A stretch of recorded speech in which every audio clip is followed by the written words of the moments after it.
Kinshasa na biso, réalité ya banaki, réalité ya banaki, réalité ya banakino. Fausse information et la police rwandaise ezwami na Goma te ezali pe na kati ya solo ya République démocratique du Congo te. Patrick Muyaya Tembwe, ministre ya communication pe média, apesaki information yango lors ya briefing moko asalaki mokolo ya lundi 20 décembre pona ko éclairer bana mboka. Procès Olivier Mpunga ezali kokoba ba policier nyonso o ba torturaki ndeko mobali bango nyonso bakangami bazali koyoka maliboso ya cour militaire kasi propriétaire ya véhicule o ayaki na yepe afundaki ye akimi amonani na nute la police ezokoba Kolukaye boye bakolo mokile zo célébrer journée mondiale de l'orgasme ba détail tout de suite na édition ya biso lelo on a zene sengo mingi ya ko présenter les bino.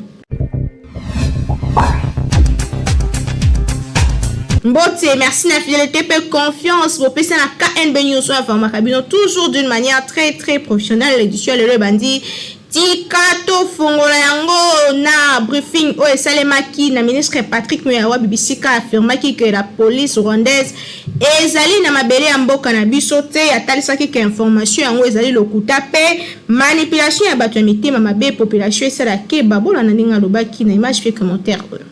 Après ville morte décrétée lundi dernier, un mouvement citoyen pour protester contre la présence policière rwandaise dans le sol congolais.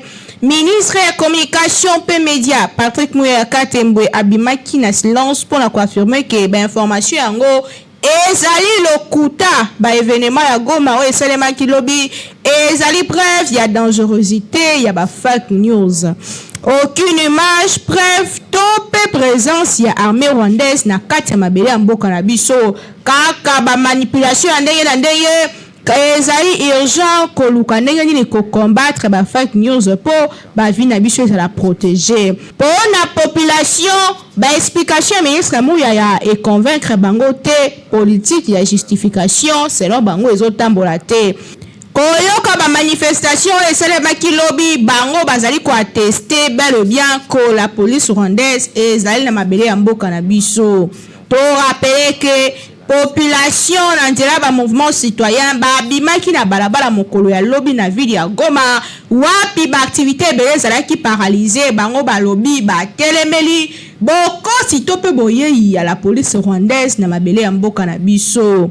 To rappeler que la police nationale congolaise na la police rwandaise ba signé un protocole d'accord moko pour officialiser coopération bilatérale transfrontalière na ba divers secteurs ya métier à ordre et d'ailleurs document on a ezali ko engager les deux pays pe coopération ezali ko benga ko combattre la criminalité transnationale terrorisme pe ba trafic stupéfiant contrefaçon ya monnaie pe prolifération ya ba armes légères pe ba petit calibre les deux camps bazalaki bongo engagé à ko partager expertise pour na koluka ndenge nini ko silisa ba fléau nyonso totangi likolo kasi population koyoka likambo yango bango babimaki na balabala pona koboya ke la police rwandaise ekota na kati ya mabele ya mboka na biso kasi lokola mokambi tope molobeli ya gouvernement abimi koloba ke yango ezali information lokuta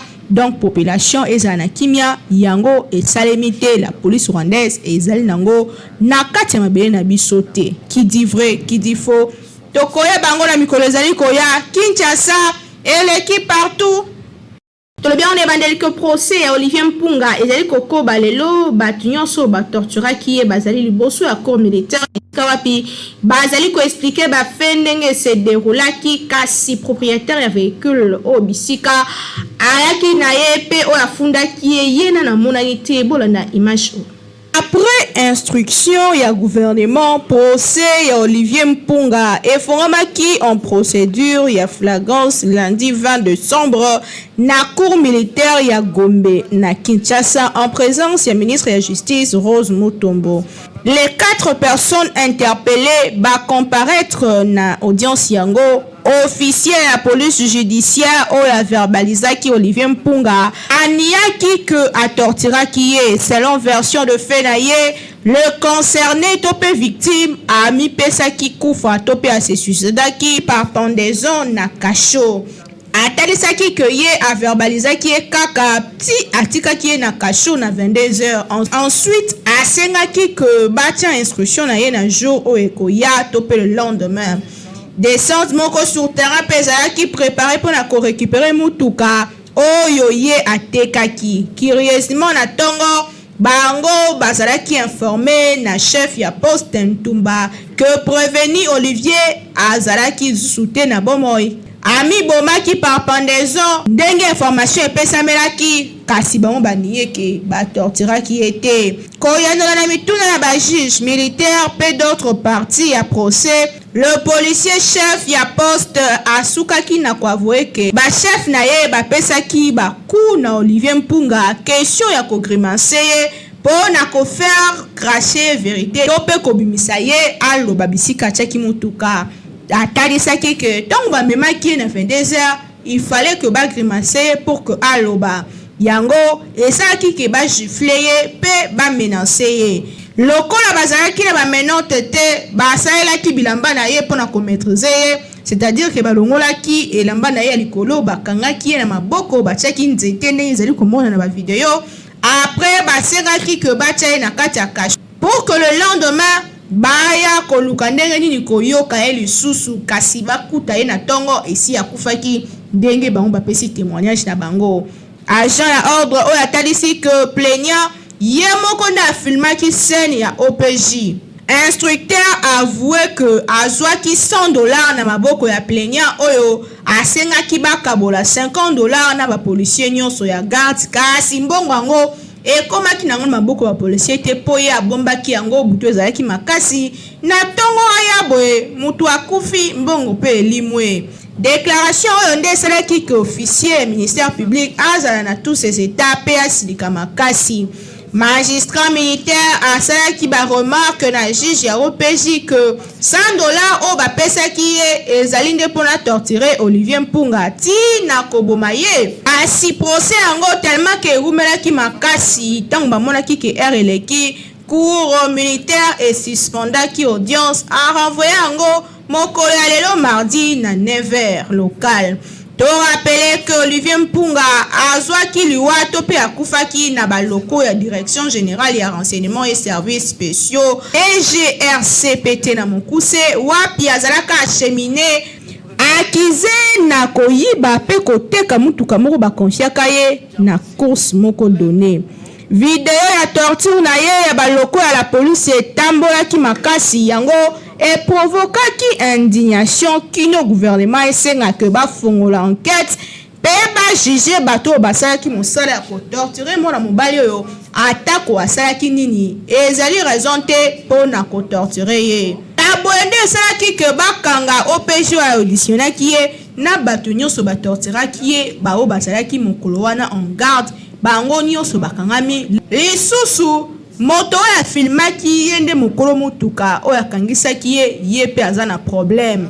Daboye procès oyo epesa mayele na bala mboka nyonso torture ezali moko ya makambo oyo epekisama na mboka na biso atako moto asali nini atako azali moyibi esengeli ba force de l'ordre ba protéger ye et non ba livrer na ba torture boye pour la vie humaine est sacrée surtout que touti peut fêter journée internationale des droits humains. Ferango etikali à suivre Kinshasa et l'équipe partout. Arrêté lundi 20 décembre dernier, Ferdinand Kambere, secrétaire permanent adjoint à PPRD, Azali Outa Tongo Alelo transféré à la prison centrale Yamakala suite à la coupe blessure volontaire portée contre Ardan Kabandi cadre et à partir cher ya Joseph Kabila. Obishika video etambolaki pendeko a dénoncé ki yango kasi tokozonga na bino na mikolo ezali koya pona kopesa bino ba détails na nini esalemi kuna. Donc comme l'édition na biso kolobako structure debout pour l'autisme et trisomie 21 bakabola ki déjà repas de Noël na bango na bana nyonso esalemaki ndenge nini kobina esengo ezalaki wana kolia gogo. Image fait commentaire. Na cadre ya ba festivité ya fin d'année mingi fête de Noël mbotama ya Yesu Christu, structure debout pour l'autisme et trisomie 21 basalaki mobange na descente na centre ya bautisme Kiriko wapi bayaki kokabola esengo mingi kofete na bautisme ezalaki likambo ya kopesa sourire na bana oyo debout pour l'autisme et trisomie 21 oyo ekambamaka na Marie-Rose Ntembo bayaki maboko pamba te na boyeli na bango bamemelaki bana baju basaki ya loso bajouer Bible pour enfants livre ya ndenge na ndenge pe cadeau epesamaki awa ndimelanga Père Noël pe azalaki na pointe ye moko azokaboyela bana biloko botala ndenge esalemaki. Kasi lokolo objectif ezalaki kopesa bana esengo pe kosepelisa bango esukaki awa te structure debout pour l'autisme et trisomie 21 bakumbanaki na bana inde wapi bakende kokabola repas en famille moi sorti esalaka bien pizza na pointe canette mopandi bana basepelaki makasi. Mais c'est Madame Marie-Rose Ntembo, coordonnatrice, il y a debout autisme et trisomie 21 à communiquer Kiboé. Bon, c'est pas ma première activité avec ces enfants. C'est depuis 2019 que j'ai commencé cette activité. Un regard particulier sur ces enfants, c'est parce que moi-même, je suis maman d'un garçon autiste de 10 ans. Et en 2019, l'idée m'est venue, je me suis dit, bon, moi, mon fils a au moins cette chance d'être pris en charge dans une école spécialisée. Mais ce n'est pas donné à tous les enfants parce que les écoles spécialisées ici à Kinshasa sont des écoles privées. Et les parents qui ont ces enfants, qui n'ont pas les moyens d'envoyer leurs enfants dans des écoles privées, c'est un souci pour eux.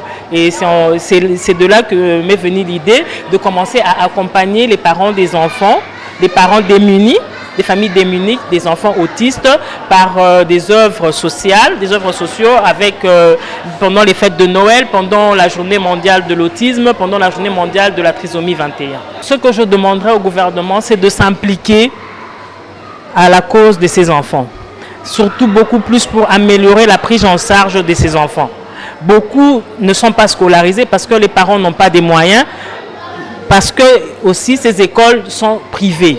Et on connaît le Minerval au niveau des privés, ce n'est pas donné à tout le monde. Ce que je demanderais vraiment au gouvernement, c'est de s'impliquer à 100% pour améliorer la prise en charge de ces enfants dans notre pays.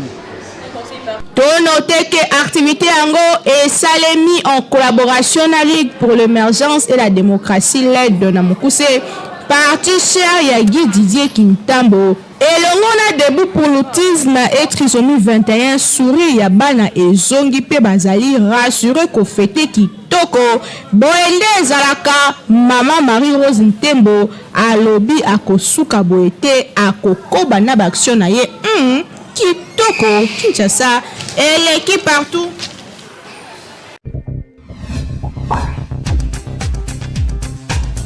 Mokonzi ya bana Congo pe o apesaka toujours biloko ya kitoko na bakongolais nyonso Beltesco atieli bino na marché spaghetti roni pe macaroni roni. Image fait commentaire. Bayeli susu bango banani société Beltesco toujours ndenge amesana kosunga population congolaise sikoyo ayeli bino eloko ya motuya tunanga nini ezali bongo spaghetti roni oyo bozali komona ndenge bazali ko présenter biso yango awa ezali produit moko kitoko makasi okoki kolia yango na biloko nyonso oyo olingi Thomson soso viande ya lolenge nyonso tope madesu oyo na Kinshasa tobengaka madeblo oza mobimba bana mikolo tout le monde akozala d'accord na spaghetti oyo roni esengeli koyeba ke pâte alimentaire oyo esalemi na semoule de blé ezali na elengi pe guna ndenge ya kosakana te kasi babosani bino te baye nyonso oyo pe baza batu ya ba nostalgie balela ba macaroni Beltesco atieli bino pe lisusu macaroni roni yango pe lisusu ndenge moko gu ya ndenge ya kosakana te elamba makabaka ndenge moko mwa mai ya moke ya moto etoki otie yango na kati quelques minutes après ebeli bana ya classe ba papa na tongo va ba kende musala yo pe mama soko ngo kende marché okoki ko beta yango repas moko ya 5 minutes et sangisi libota mobimba pe bozali calé na journée bokoya ko lia kaka na pokwa. Vérifiez toujours logo ya Beltesco tango ozali ko somba po ba mwifi na Kinshasa bazali ebele po yango de ezali ba produit ya qualité supérieure oyo Beltesco a chelibino na marché. To offrir bino produit kitoko o babengi spaghetti roni ezali pâte alimentaire à la semoule de blé. Pâte alimentaire à la semoule de blé oyo ezali kaka spaghetti roni oyo esengeli ko lesama na mabota na biso maman responsable papa responsable ba étudiant ba coopérant spaghetti ezali kaka moko ezali spaghetti roni oyo ezali la qualité supérieure oyo spaghetti oyo bale kango partout to zali na produit mususu babengi ya kitoko makasi babengi macaroni ya Beltesco en tout cas ngala benga ngo kima kinkaka ezala l'habitude ya consommation na bino mikolonio so akolia macaroni roni na spaghetti roni po ezali biloko oyo ezali kotonga nzoto ezali ko pesa biso nzoto makasi po toyeba ko vivre longtemps na mokili. Ezali cadeau signé Beltesco mwana mama yebela pona kolia biloko ya qualité. Il faut toujours Beltesco po yende akanga Kinshasa République démocratique du Congo mobimba uta batango ebele autre bakite Tolobi Kinshasa et l'équipe partout.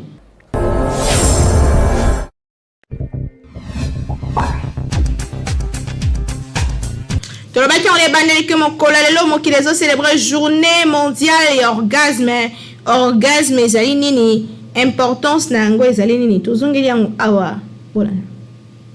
Le 21 décembre, Yalelo Mokile a célébré Journée mondiale de l'orgasme. Août 2006, Mokile célèbre la journée en gros lancé une initiative et association anglo-saxonne selon deux fondateurs Nango.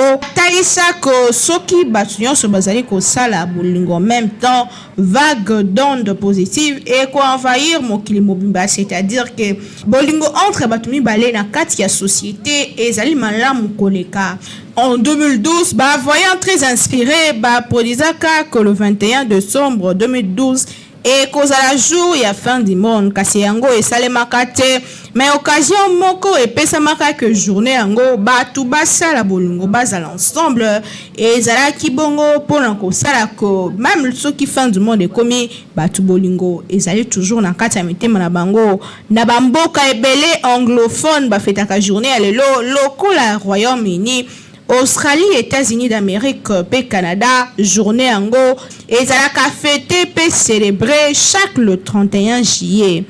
Kasi pour la Italie, orgasme et c'est que orgasme équivaut à une montée importante, il y a plaisir sexuel, na fin et à plateau jusqu'à atteindre section et à contraction rapprochée na rythme cardiaque et à moto. Mais il y a mingi yango et le bamakaipa ya basi. Orgasme, ils allaient former un plaisir très fort que nous devons ressentir. Tant moi, ils très excités sexuellement. Mais en gros, ils allaient automatique. Même ceux qui m'ont collé à l'élo et le bamaka il faut toujours jouir et faire jouir. Et ils allaient. Mon corps, il y a un élément très important dans la vie à moto. Pour les fongolaka, non seulement sens nae à sentiment, kasi sens nae pe qui moto à se découvrir.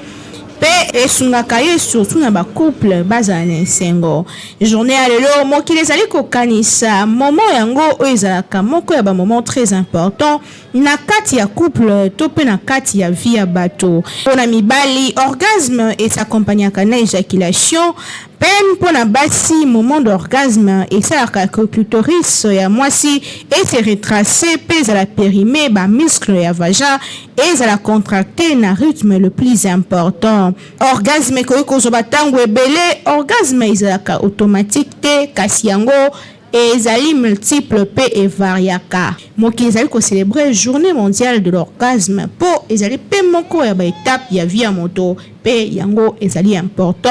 Même ceux qui la culture africaine que la sexualité c'est la tabou kasi esengeli koyeba que moto esengela miyeba à se découvrir pour ekosungaye ignorance ezali mabe ya koikosala ba rebelle alors que ceux qui ayebi eloko akoki ko éviter to pa koikozala responsable devant un fait donné. Donc sexualité esengeli te ezala tabou na kati ya société kasi yango esengeli ezala prêcher en toute responsabilité pour na kosala que ba valeur ezala respecter.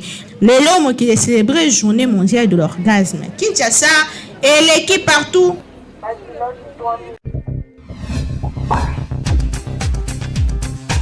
Est-ce que pasteur a coquille qu'on allait employer quelque part, c'est-à-dire que mon bat les pâtés ou à kambaka église moko, est-ce que coquille qu'on s'allait appeler mon sala mon sousou, to kita na terrain bo kanenge population balobaki a na micro ya Peggy Imra.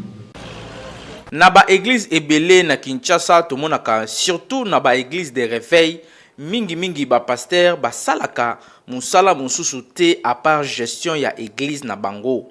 Même ba oyo bazalaka na ba domaine songolo to pakala avant babanda kosalela nzambe soki nzambe abengi ye na elanga na ye batikaka nyonso contrairement na bamboka mususu ndeti na Europe ba pasteur à part ko prêcher okomona azali médecin to avocat kasi na mboka na biso nini esalaka bongo est-ce que ezali biblique to ezo dépendre na ba règlement ya ba église na bango. Tokutanaki na mosali ya nzambe prophète Joseph Ongwal oyo azali responsable ya église Meda apesaki réponse na question oyo. Moi j'aime plutôt que la Bible puisse parler, hein, n'est-ce pas? Dans la Bible dans Isaïe chapitre 6 verset 8, la Bible elle-même est la constitution. Ça réunit toutes les réponses de la vie. Oh batwa kokomi tuna ba que soit bon pezalaki. Na Isaïe chapitre 6 verset 8, vous allez remarquer ensemble avec moi si tu lis à la maison, kuneza nzambe mokazo tuna question. Qui enverrai-je? Hein? Qui enverrai-je? Wana prophète abi me voici. Eza na batu musu ba bengami à temps plein. Eza pe na batu musu ba bengami à temps partiel. C'est-à-dire eza kana ba ministère to bengango double vocation. Double vocation, c'est-à-dire ezana batumuso azana appel général, ezana mutumuso eza appel spécifique. Ezana ba pasteur muso vanda na malweka na kintsuka, mais ezana ba terrain muso ba couche muso batu o nzamba zolinga to atteindre en étant na malweka na kintsuka, en étant pasteur à temps plein au ko atteindre ba couche wana te. Mais vous avez vu Neti Namboka Nabiso Bougalo est pasteur, mais il a travaillé à la présidence. Et cela dépend d'une personne à une autre. La différence c'est ça que Ndenge Nzamba Bengue Loba appelle les Ndenge Uyokeli Nzambe. La manière dont Dieu t'a appelé, c'est comme ça qu'il faut répondre à l'appel. J'ai démontré ici que Pierre, Dieu l'a appelé, il a arrêté la pêche. Il a arrêté la pêche et il est allé suivre Jésus. Nzamba Ebise n'a changé au Moussala. Aux Aïsous pêcheurs Yabambisité, au commis pécheur Yabato. Matthieu par exemple, il était collecteur d'impôts. Luc, il était apôtre mais médecin. Nakaya Daniel, Nakaya Joseph, je suis dans l'ancienne alliance et je suis aussi dans la nouvelle alliance. Nakaya Daniel, vous voyez que c'était un homme d'État. Le roi était capable à Rolo Tabandoto, Oyo Abosani, mais Daniel avait un esprit supérieur, vous voyez, il sert Dieu, mais auprès des chefs. Il avait un esprit supérieur d'interpréter les rêves auprès d'un roi. Joseph a travaillé, n'est-ce pas, à côté, il y a roi. Après cette interprétation, il était dans le rang d'un premier ministre, d'un gouverneur. Il y a Égypte même. Vous voyez, il est appelé, mais appel naïza à templété, appel naïza inclusif, appel naïza exclusif. C'est-à-dire, il peut servir Dieu, mais en étant auprès du roi. Donc moi j'encourage tout celui qui est médecin, tout serviteur de Dieu qui a la vocation. Et tu peux être un homme de Dieu, mais en étant avocat, tu peux bien facilement convaincre les avocats. En étant médecin, au cours de la opération, avec le Saint-Esprit en toi, et puis tu peux gagner les âmes tout autour de toi. Si je peux conseiller Nabatou, il faut écouter Dieu. Il faut yeba appel nini nzamba bengelio et quand tu connais, tu écoutes Dieu, oyeba bien qu'on s'orienter. Tokanisa ketoyoki mosali ya nzambe Joseph Ongwal ndenge a éclairé biso sur likambo oyo et dérangeaka beaucoup de chrétiens. Donc eza biblique te mais ezo dépendre na mutu ye moko pe façon alingi asalela nzambe na ye à temps plein to à temps partiel. Kinshasa et l'équipe partout.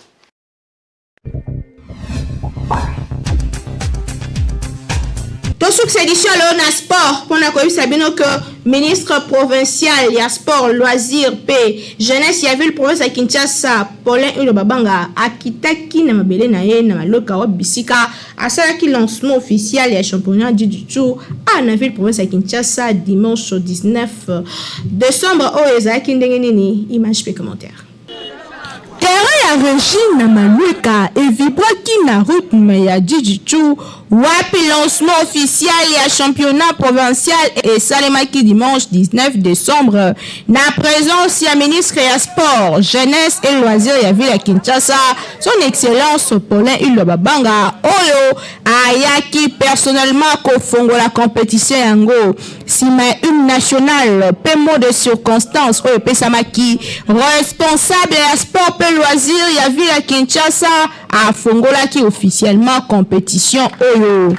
Esengo mpona basportive oyo baselivraki na bademonstration ya somo bakomba ya toute catégorie ebundamaki awa ndimelanga filme kutu ekosa acclamé na population na occasion wana président ya ligue Jijichu vi ya Kinshasa atalisaki particularité ya discipline oyo pe asengaki na jeunesse bamipesa na sport. Jijichu eza lokola self défense. Particularité nango moko eza na kati ozomona nde bazobundana bazwi karaté, bazwi judo na bazwi combat au sol. Donc particularité nango donc ezosangisa ba sport nyonso tu oyo ibi abenga ba arts martiaux. Ya esengo. Moni to banango bandakala me tala mbali boso toye et que le ministre s'est déplacé comme bande bandité souka. Leo to tikala na komona te. En tout cas, tout ce pays a trop. Il y a un lobby qui accompagner biso donc tout fongol pendant maboko accompagner biso tina souka po Jijichu eza lokola mon éthique moko bezanga papa na mama. Yango peut être ça makasi. Donc tout ce pays a trop ndenge azali. Sport ezali moko élément pour l'épanouissement en jeunesse. Ville ya Kinshasa na nzela ya mokambi ya bilenge sport pe loisir bazali déterminé ya kosilisa bonti valeur pona kozongisa esika na sport elobaki Paulin Ilobabanga. La vision autozana ngo na mokonzi na miso ya ville de Kinshasa Jean-Tilingo Bilambaka tolobaki na ba discipline nyonso ya biso eza na ville ya Kinshasa to sala en quelque sorte que to pesa ngo mwa lokumu po tozongisa ambiance autozala na ona mikolo eleka kakala ndenge ambiance sport ndi bande origné na ville ya Kinshasa. Ya tozo sala be fort wana malgré ba contrainte en condition que tozongisa sport na biso ezona ndenge sengeli. Et puis so le na ye le personnellement na bina ndo sala ngona ba discipline nyonso à tout moment compétition zali na ndo kita sur le terrain otala makamna ba difficulté ba jeu ba sportif au bazana ngo pour tout ensemble qu'est-ce que nous pouvons faire pour améliorer ya wana yaki pour encourager la quoi présence na ngai ils ont apporter un plus na ba sportif na biso donc na lobi na ça l'effort pour kitaka par-ci par-là na ba compétition pendant on peut ça bango pour wana pour tout ça pour ça sport na biso et matali toyeba ke compétition oyo efungwami lelo ekosala tour ya ville ya Kinshasa na badistrict nyonso pe finale ekobundama awa toujours na terrain ya régie dimanche 26 décembre oyo bachampion oyo bakobima na compétition yango bango nde bakokende kobunda compétition to pe championnat national oyo ekosalema mikolo ezali koya boye nde ezalaka bana maloka balobi batiki mobulu na kuluna bandimi kosala sport mpona kotombola drapeau ekolo na biso elongo na vision ya Paulin Ilobabanga bango nyonso na nsima na ye botala ndenge balandaki ye ebongo yoka banzembo tina résidence na ye foule ezalaki makasi balobi bango kaka nsima ya papa il doit boye kitoko Kinshasa eleki partout.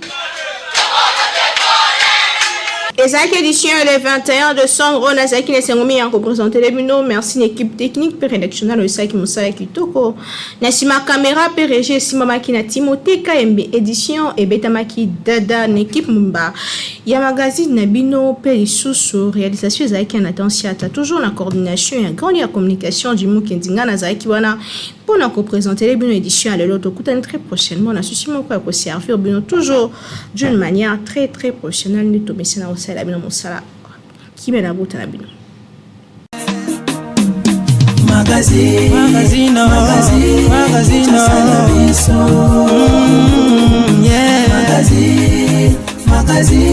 Kinshasa na biso réalité ya bana ki réalité ya bana kino